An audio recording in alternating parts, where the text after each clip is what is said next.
What up, y'all? It's me, Marlo Fitness. I'm going to tell you a little bit about my story part 2. I remember telling you in story part 1 how I got into weightlifting and how I made the weight set out of bricks in my aunt's backyard.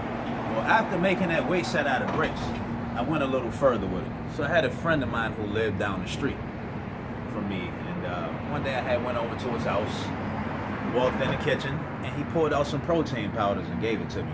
He had a brother who was in the military at the time, so he gave me some of his brother's protein powder. Opened up these Ziploc bags, he gave me a few scoops and some pills. Can't really remember what kind of pills they were at the time, but I know right after he gave me that, I started taking it. And at that time, I really thought I was on my way. I had to be about 10 years old at this time when I was taking supplements, and it really went to my head like you couldn't believe. Like, I really thought that I was the Incredible Hulk.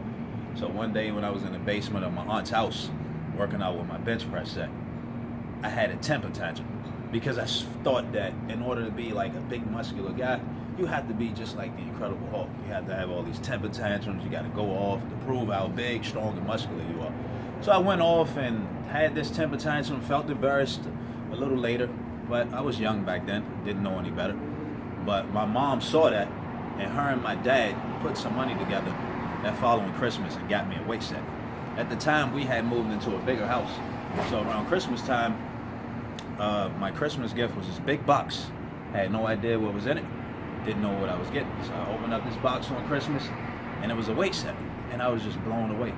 And I started working out with it. Didn't really know how to work out properly, but my older brother, who's now deceased, his father had moved in with us. So when he moved in, he showed me how to work out properly.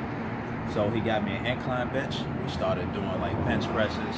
We started doing squats, shoulder press, just a lot of upper body stuff.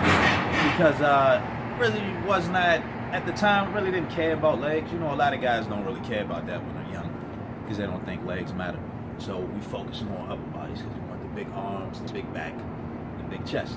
And at the time, because it was the early 90s, Dorian Yates was like the top Olympia at the time. So he had like one of the most phenomenal backs I ever seen in my life. The guy had like wings, literally. So I wanted my back to look like his. So I would get in the mirror sometimes and I would do like a lat spread like that. And I would see my serratus anterior showing and stuff like that. And I was like, man, I got wings, but they aren't nearly as big as Dorian Yates. So, with saying all that, I would like to thank my brother's father for taking me under his wing and coaching me and showing me how to work out.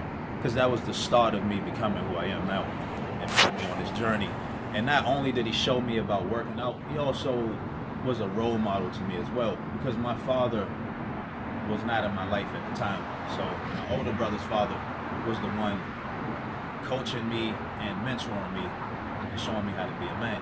So if you guys want to hear story part 3, subscribe to my channel, Marlo Fitness. See y'all.